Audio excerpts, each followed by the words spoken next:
Kumusta na? Ito, okay lang. Ikaw, kumusta ka na? Ito, buntis na naman. Buntis ka ulit. May Bata, ha? Anak mo na kaya? Na yan? Pang-anim na nga eh. Ikaw, may asawa ka na? Oo, meron na. May Ikaw? anak ka? Oo, dalawa na. Kala ko nga mag-family planning sana.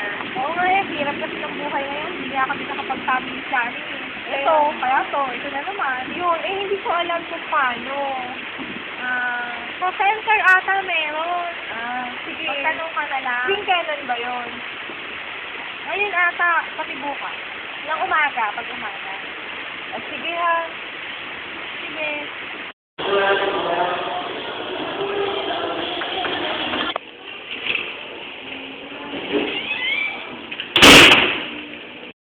Good morning. Good morning po.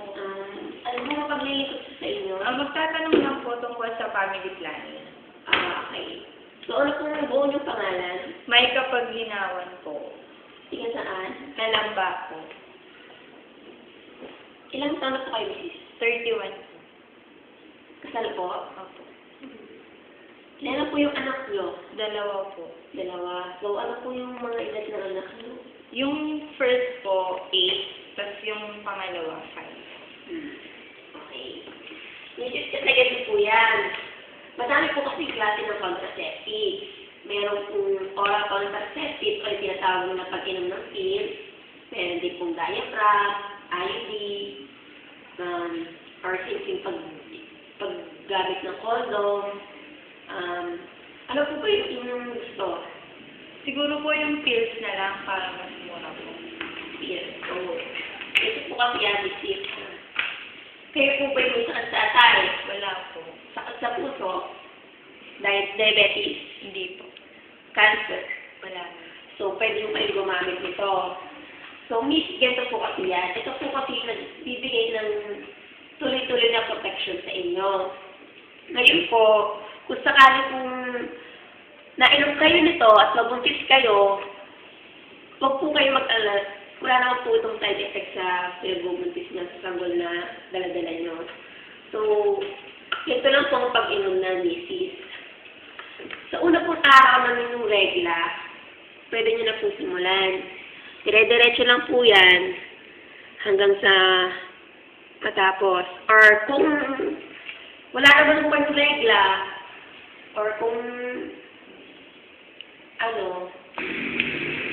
at kung alam nyo namang wala kayong regla at hindi kayo buntis, pwede nyo rin simulan sa mga araw na to. Ngayon, misis, kung sakaling makalimutan nyo mang uminom ng isang tableta sa isang araw, pwede naman kung inumin yung kinabukasan. So, bali dalawang tableta na po inumin nyo. Isa sa umaga, isa sa gabi. Basta may tingnan po yun kada isang araw, isang tableta. Okay po, misis? May tanong pa po? Wala ka po. Sige po. Yun lang po. Salamat. Thank you din po.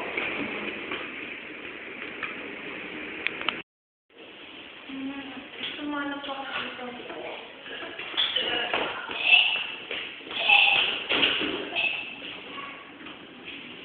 Ano ba ito?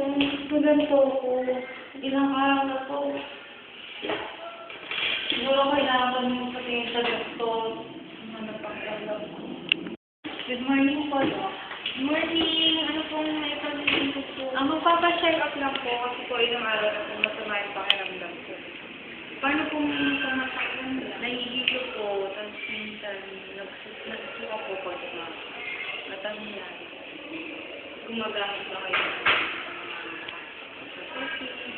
Opo, nagsusuka po ako kasi po ilang araw po kasi naisipit eh. Mga ilang araw. Siguro po 4 days. 4 days, tapos pinagpatuloy sa po. Kasi misis, dapat kung tinigil niyo yung pagtitil, dapat gumamit na lang kayo ng ibang pang kagaya ng condom. Kasi once na itinigil mo yun, kahit ipagpatuloy mo yung remaining na gamot pa, dapat, kasi may posibilidad na mag-isip kayo doon. Kasi nga, tinigil nyo, tapos hindi naman, ano po ba? Ang kakaalis lang po kasi nagpunta na po ibang bansa. Nung ba umalis yung asawa niyo, nagbuba kayo? Oo. Baka po siya bumili. Ito